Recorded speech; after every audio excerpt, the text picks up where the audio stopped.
सीमा जी, ऋषिकेश। राधे। महाराज जी राधे राधे, आपके चरणों में कोटि कोटि प्रणाम। महाराज जी, जिस प्रकार भक्ति मार्ग में श्री राधा रानी की कृपा और उन तक पहुंचाने में भागवतिक शक्तियां काम करती हैं, उसी प्रकार से ज्ञान मार्ग में वह कौन सी शक्ति होती है जो हमको ब्रह्म विद्या।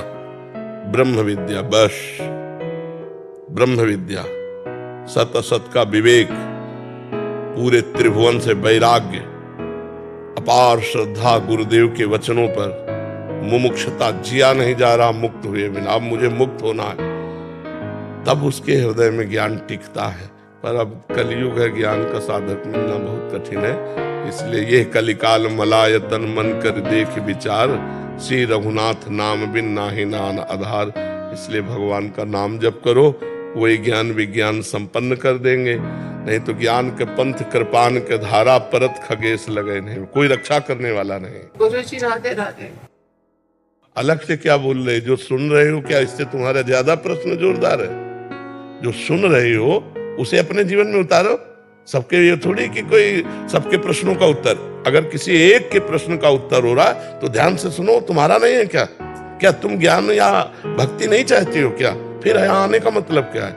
अपनी अपनी पीड़ा थोड़ी कहने आए हो। ये अध्यात्म का मार्ग। अगर एक का प्रश्न उत्तर हो रहा तो सबका प्रश्न उत्तर हो रहा, उसको सुनो। बीच में टोकने की जरूरत नहीं। हाँ, बीच में तब टोकने की जरूरत है जब आपको वो बात समझ में ना आई हो कि मेरी बात समझ में नहीं आई, तो आप बैठे हो, आपका अधिकार इसीलिए आके बैठे हो। बिना प्रश्न के भी आप उस बात को समझ सकते हो कि आपने जो कहा मेरी समझ में नहीं आया, तो उसे और सरल ढंग से समझाए। लेकिन बीच में टोक कर उस बात को अगर रद्द कर दिया तो फिर वो ठीक नहीं रहेगा। ये सत्संग है, ये कोई प्रश्न उत्तर उस कोटि के नहीं हो रहे हैं कि संसारिक हो।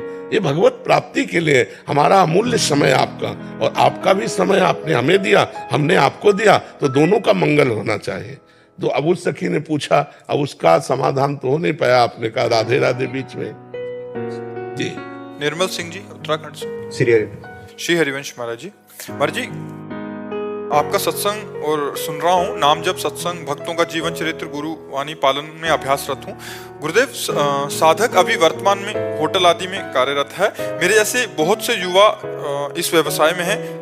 गुरुदेव, हमें रोज दिनचर्या में 2 समय का भोजन वही करना पड़ता है जो भागवतिक दृष्टि से पूर्ण रूप से शुद्ध नहीं होता। महाराज जी, साधक के मन में सूक्ष्म रूप से संशय बना रहता है कि भागवतिक अपराध ना बने। गुरुदेव, हृदय में बात आती है कि बहुत से ऐसे विद्यार्थी भी हैं जो अच्छे प्रवृत्ति वाले हैं, पर उनको भोजन की असुविधा है, बाहर रह रहे हैं, कहीं ना कहीं होटल आदि से तो खाना पड़ता है। तो उसके लिए उपाय ये है कि जब भोजन सामने आवे तो जो 2-4 बार नाम कीर्तन कीजिए भगवान का, और इसके बाद भगवान को अर्पित कीजिए।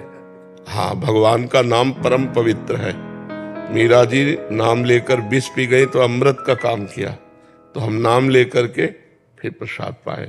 हर कवल में भगवान का नाम स्मरण करें तो जो अन्न दोष है वो हमारे मन को प्रभावित नहीं कर पाएगा। वो भोजन को हम भगवान को अर्पित कर सकते हैं? हाँ, बिल्कुल कर सकते हैं, क्योंकि परिस्थिति ऐसी है।